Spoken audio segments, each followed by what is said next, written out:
शुभ सकाल सांग मैंने आज तो विजया दशमी दशहरा आउ ता सहित सुदशा व्रत भी रही। तो मुझे आप सहित गोटे छोट मिनी ब्लॉग नहीं आसी नवमी ये केमी पूजा कर छोट छोट छुआ मान झील मान 9टा 11टा तो तार छोट छोट क्लिप आप सहित सेयार करी निश्चय वीडियो को सपोर्ट करेंगे देखिए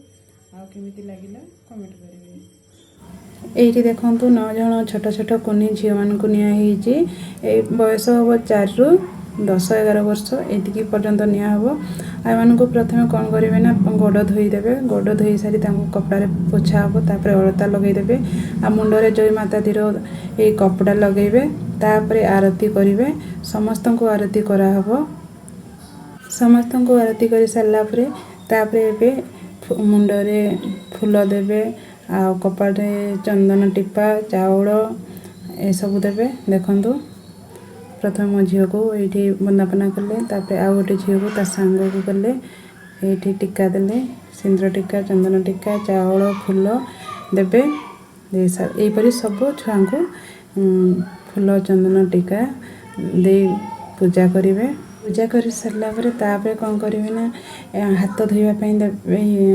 हाथ धोईकी आसवे तापर ये पंचामृत देवे पंचामृत खाई सारापर तापर ये जहाँ घरे रोषे करेंगे जी नवरात्रि उपवास करें 9 दिन से मैंने कौन करेंगे जहाँ घर रोषे करते ये करते कौन पूरी तरकारी मिठा कदली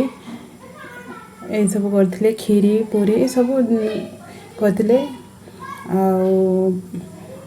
जीरा राइस तरकारी ये सब थिला तो छुआ को खावाई समस्त को देवे। तो देखो ये समस्ते खाऊँ समस्ते खाई सारा हाथ धोई सारी आउ थे बसवे बसी सारी आउ थे ये पूजा करेंगे।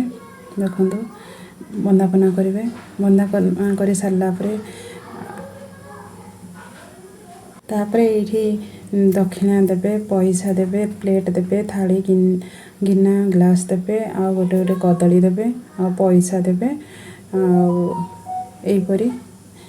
सब करती कन्या पूजन एपटे जो मैंने नवरात्रि उपवास रुहति से मैंने करती आ जे जहाँ पारती दिखती समस्ते जे या देवे से नुह जे जहाँ पारती किए छुआ को स्टेशनरी पाठ पढ़ार दिखती खावाई एमती डाकती। तो देखो ये समस्त आशीर्वाद नौ मैंने मुंडे फूल देवे आशीर्वाद ने जो मैंने उपवास थे तो यहीपरि समस्त